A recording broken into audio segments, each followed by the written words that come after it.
Fala galera, tudo certo? Houve uma pequena mudança na ideia que tinha do último vídeo, que a gente ia tratar hoje de eventos. Mas vou deixar os eventos para a próxima aula, porque há uma necessidade de eu passar para vocês um pouco de lógica de programação. Por mais que a gente não vá codificar nas aulas, a gente precisa ter um pouco desse conceito enraizado em nossas mentes, tá? Então eu preparei para vocês uma apresentação, tá? Que vai ocultar o meu rostinho aqui, não tem problema, é até melhor que vocês podem ver melhor aqui. Então nossa quarta aula será um pouquinho de lógica, não vou abordar tudo, pode ser que eu esqueça alguma coisa, tá? Pode deixar nos comentários aí o que vocês acreditam que eu tenha esquecido e que faltou falar, beleza? Contribuam com o vídeo, tá? Falando em contribuição, não esqueçam, se inscrevam no canal, ativem o sininho para mais conteúdos do canal, para vocês serem notificados.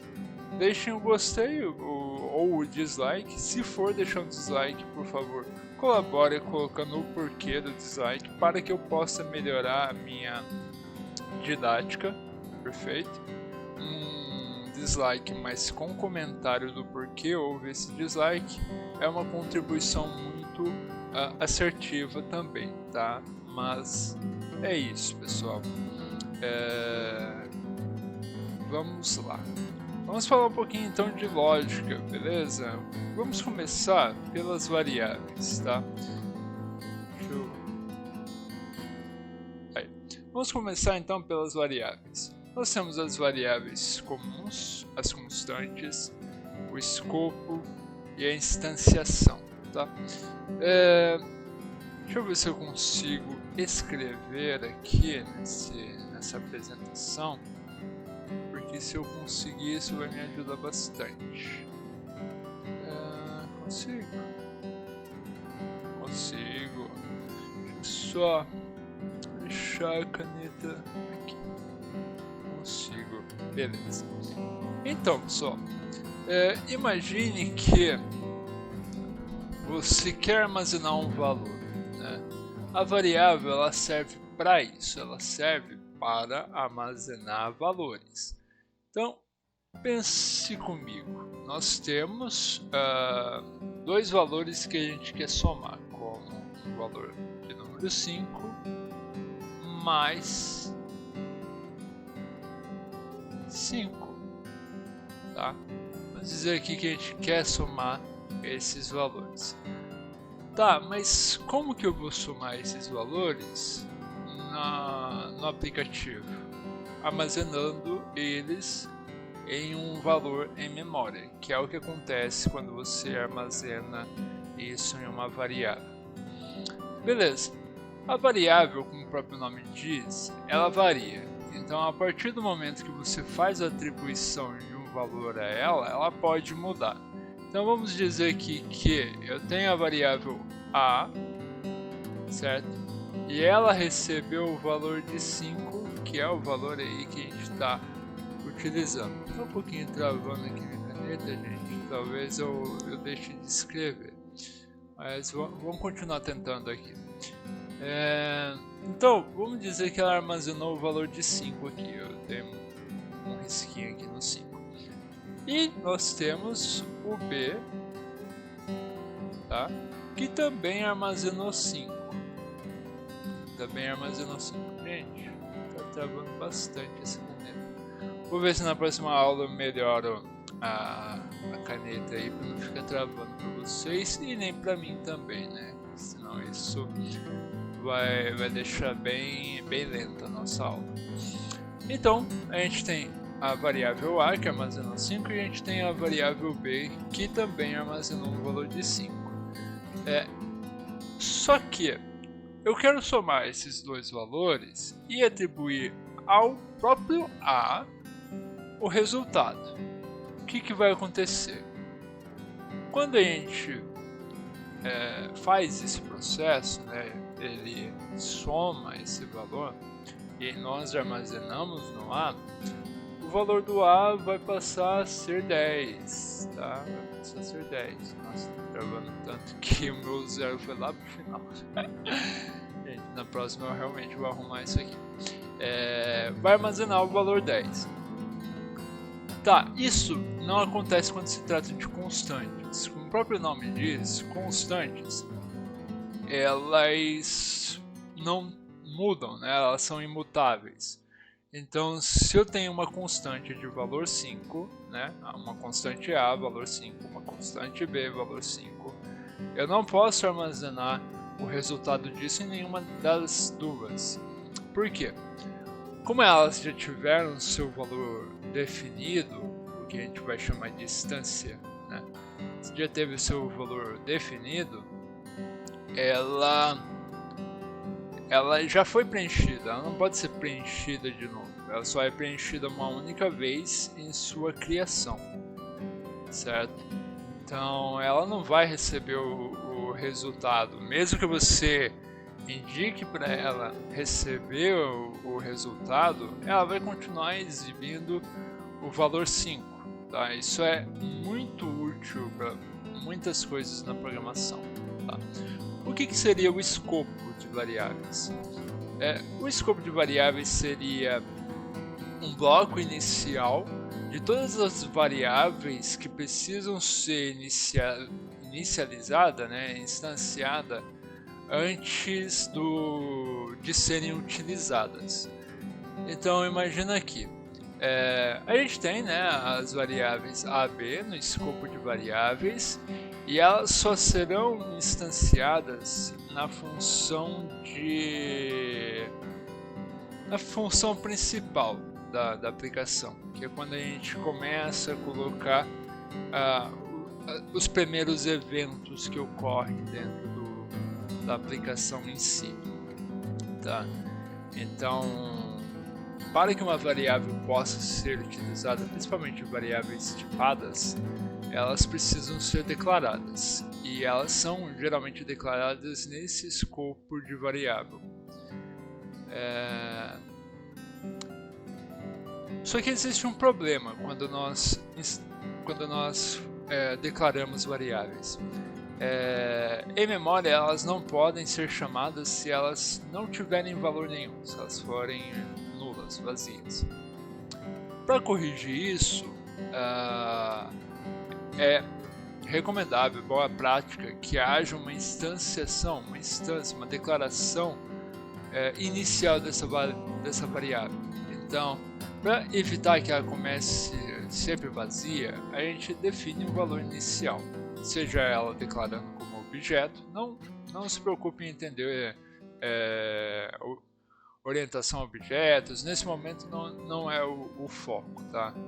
Nem procedural, nem linear, não é o foco, mas se vocês pesquisarem sobre, é útil, é bem útil, tá? Então imagine que a gente quer evitar valores nulos para que nós possamos manipular esse valor. Então a gente simplesmente define um valor no escopo de variáveis, né, onde vai estar lá AB sem valor nenhum. A gente, ao invés de deixar sem valor nenhum, a gente já dá a ele o valor de 5 logo no escopo de variáveis, tá? Um outro meio da gente fazer isso é, antes de chamar esse valor, a gente atribuir o seu valor à variável, tá? Exemplo, vamos dizer que a gente vai somar A e B, tá? Vamos dizer que a gente vai somar A e B. Antes de chamar a função de soma, a gente vai declarar essas variáveis para que elas tenham algum valor a ser somado. Qual que seria o valor inicial delas? Poderia ser 0, tá? Se a gente está esperando uma interação do usuário, a gente pode distanciar as variáveis como sendo 0. Não vou abordar tipagem aqui, não é o foco, mas podemos atribuir a ela o valor que foi preenchido pelo usuário, né? Caso ela tem algum valor a ser preenchido. Se ela não for preenchido, na hora de somar, ela vai usar o valor que foi atribuído no escopo de variáveis, que nesse caso seria 0. Tá? Acho que ficou bem entendido. Vamos para o próximo. Perfeito. Nós temos então os operadores aritméticos. Os operadores aritméticos, para que eles servem? Eles servem para realmente fazer alguma operação ou para retornar verdadeiro ou falso. Tá? Por isso que na tabela é dito como binário. Tá? O resultado dela em valor binário é verdadeiro ou falso, 0 ou 1. Tá? Para que isso serve? Daqui a pouco a gente vai ver um pouquinho de condicionais e vai ficar bem claro. Tá? Mas os operadores de aritméticos são muito utilizados na programação para concatenar, para subtrair, para adicionar, multiplicar, dividir. Existem muitos usos, tá? A gente tem os operadores lógicos, que são muito utilizados para condicionais, onde nós temos mais de uma condição a ser implementada na lógica, ou uma condição delas, se for verdadeira, vai entrar na condicional. Tá? E nós temos também os operadores relacionais. Eles são extremamente úteis quando vocês querem comparar valores, se eles são menor ou igual, maior que, se eles são realmente iguais. E prestem atenção neste... Deu uma travadinha aqui.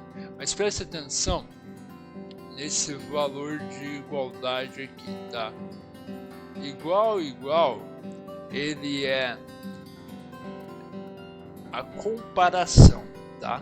O igual sozinho, deixa eu ver se consigo desenhar ele aqui.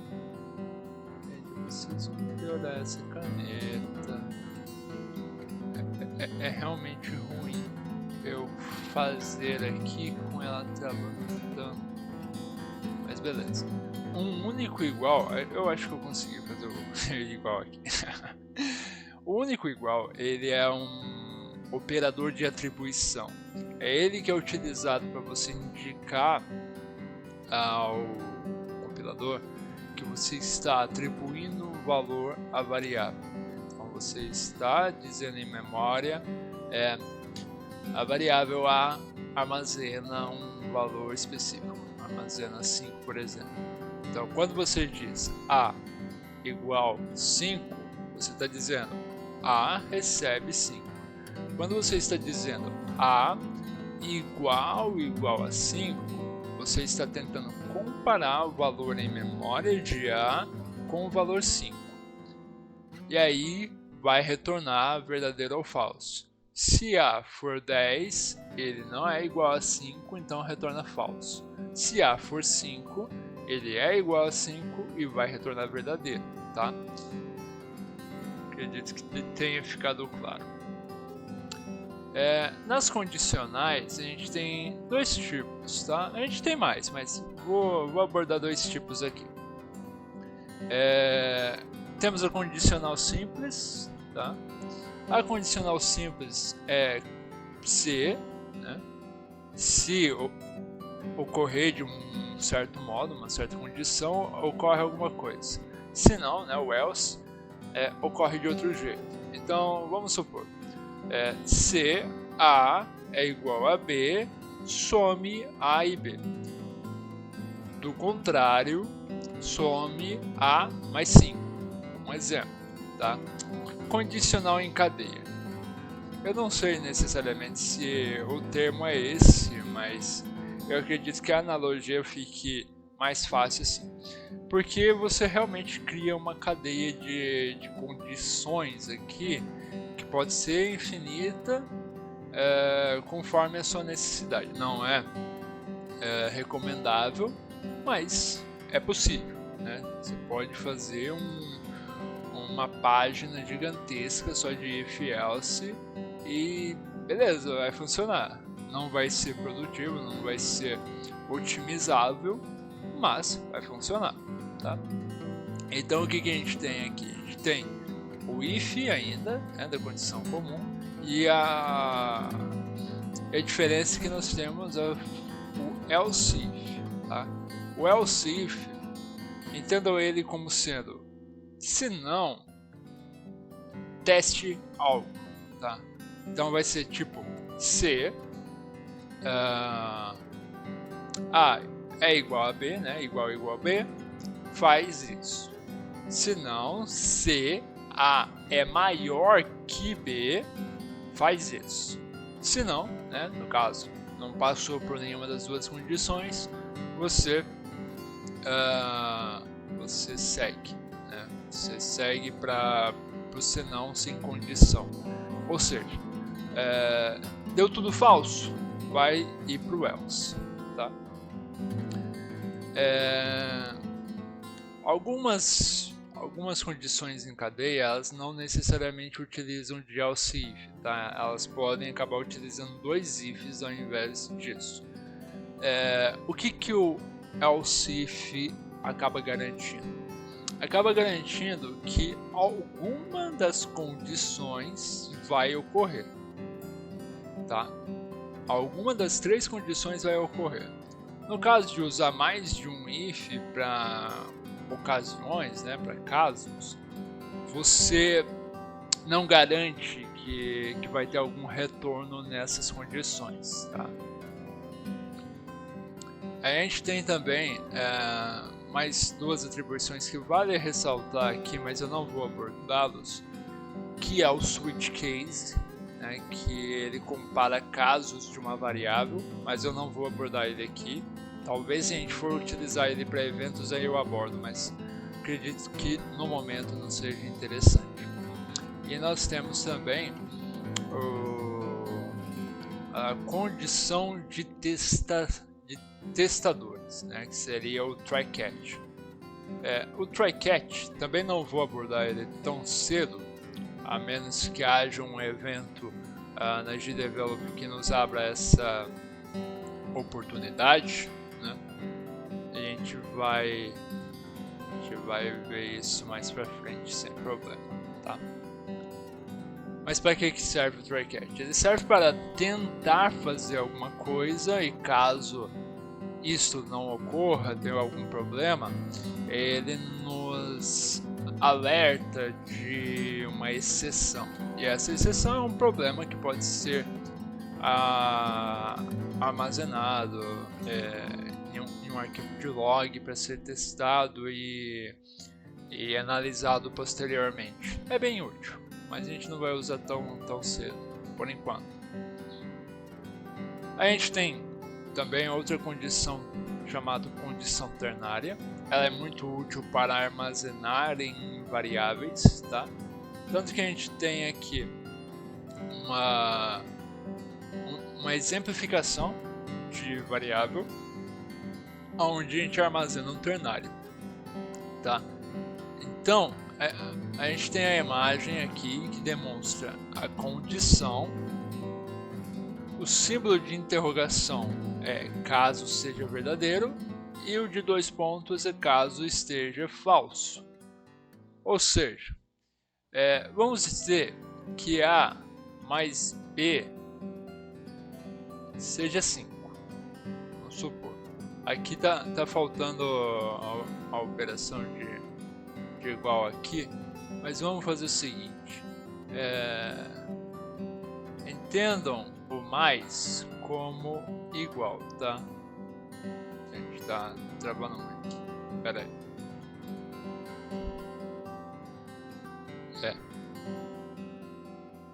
Entendam como sendo igual, tá? Acho que vai ficar melhor.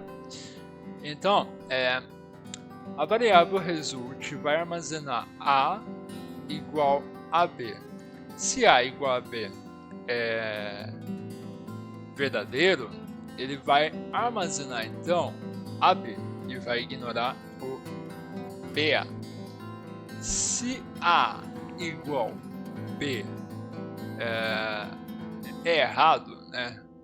Está incorreto, isso quer dizer que ele vai armazenar o BA. Deixa eu só colocar aqui que é igual, tá? Então recapitula. A variável ela vai armazenar o resultado desse ternário. O ternário ele é um teste, né, uma condição para saber que valor vai armazenar essa variável. Então a gente está testando A igual B, tá? Que é de comparação, é o igual de comparação e não de atribuição. A atribuição é apenas um igual. Então A igual B dá verdadeiro ou falso. Supondo que A e B sejam 5, então 5 é igual a 5, verdadeiro. Aí então ele vai armazenar o valor de AB. Mas vamos supor que A é 5 mais B é 6. Então vai dar falso. Então ele vai armazenar BA, certo? Espero que tenha ficado claro. Agora a gente vai para a repetição. Repetição, ele é muito útil na programação, tá?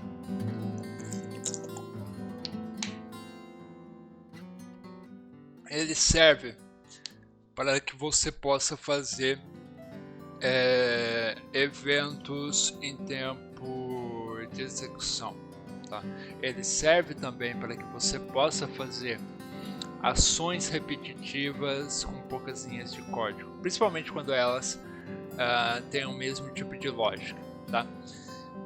Não vou colocar exemplos aqui, pelo menos não de programação, mas depois eu vou colocar em eventos no GDevelop e vocês poderão ver isso na prática. Mas na programação a gente tem for, temos for each, temos while e do while, tá? O for ele é uma declaração de um contador que ele vai repetir enquanto um determinado valor for maior que esse contador, tá? Então, para você poder fazer essa primeira repetição, né, esse for, você vai estar instanciando um contador, né, dentro do for e vai comparar ele com um valor específico, seja o valor de uma lista, né, seja o valor fixado, o que a gente chama de mocado, né, que é um valor que nós colocamos lá e ele não muda, porque ele não recebe, não é de uma variável, ele não muda por nenhuma determinação, ele realmente está lá digitado diretamente. Isso é o que chamamos de mocado, tá? O for each ele é uma versão do for mais otimizado, principalmente para orientação a objetos, tá? E como que ele funciona? O for each ele transforma um objeto de lista, né, no caso, em objetos, né, em itens individuais.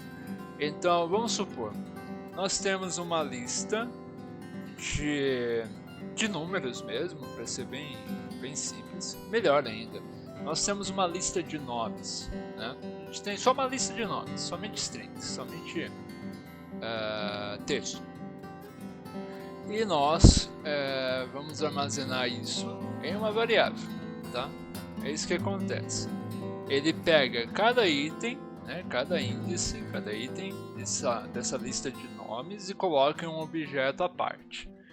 E dentro dele ele vai interar, ele vai passar por cada um desses elementos da sua lista, um a um, tá?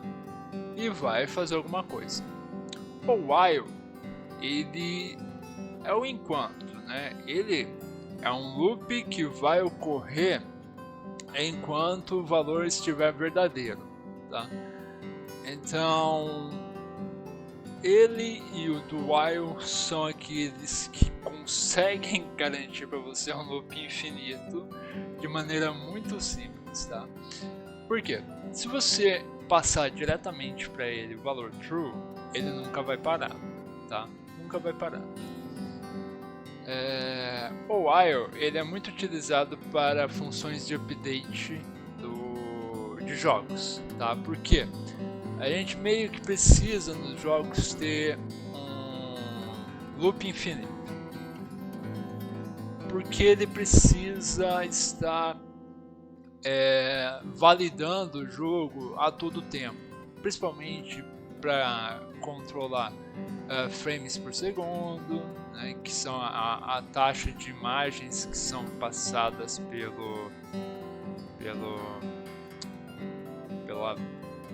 pela tela, né?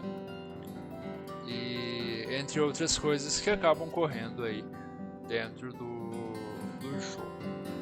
O do while é realmente pouco utilizado, geralmente era usado antes para fazer menus em terminais, onde ele ficava exibindo um menu enquanto não houvesse qualquer iteração, né? Não houvesse qualquer número. E hoje, assim, eu dificilmente vejo o do while sendo utilizado.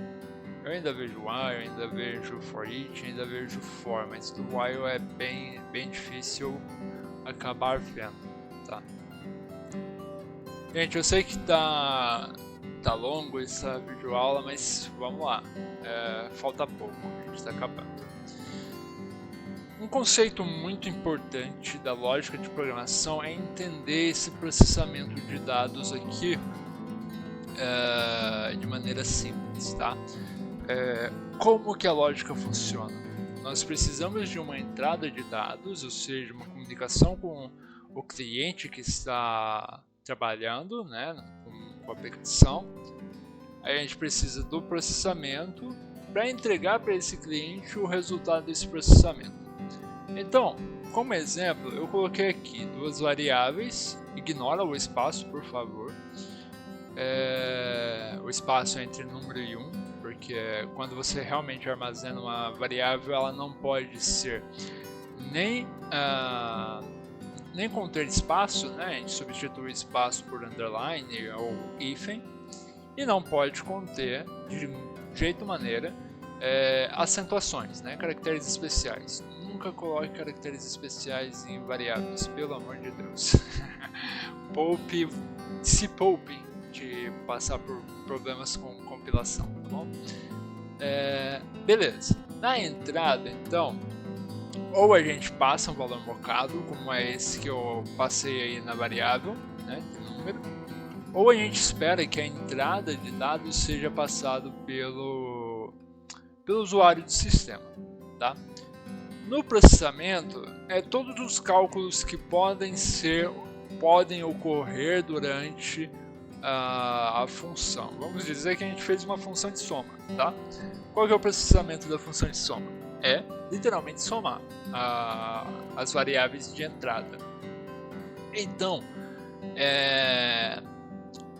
no processamento a gente tem o número 1 mais o número 2, que na entrada vieram com o valor de 5. A saída dele vai ser 10. Perfeito? E a saída ela é imutável, né? Ela é somente de leitura, tá? Somente de leitura, você só vai ler e vai fazer alguma coisa com ela depois, mas daí vai se tornar outra entrada, outro processamento e outra saída. Beleza? A lógica de programação nessa parte mais básica é isso, é você entender a entrada, né, que são as iterações, são os valores que você vai manipular dentro da aplicação, o processamento, que é a manipulação desses dados em si, e a saída, que é o resultado de tudo. Perfeito? Agora a gente vai para uma coisinha muito importante para jogos, que é sincronicidade, né? Como que eu vou explicar? O síncrono, vamos dizer que a gente tem tarefas, né, que são feitas em fila, né? Elas são feitas uma após outra, então você não consegue fazer tarefas simultâneas se você tiver uma tarefa síncrona, né, que você vai precisar esperar o retorno dela para seguir, né? Então vamos dizer que o computador mestre ele envia dados, né? Vamos dizer que ele vai somar dois valores e esses dois valores aí ele vai te dar o resultado, tá? Qual que é a diferença no assíncrono? O assíncrono, vamos dizer que não há uma ordem de quem vai entregar primeiro.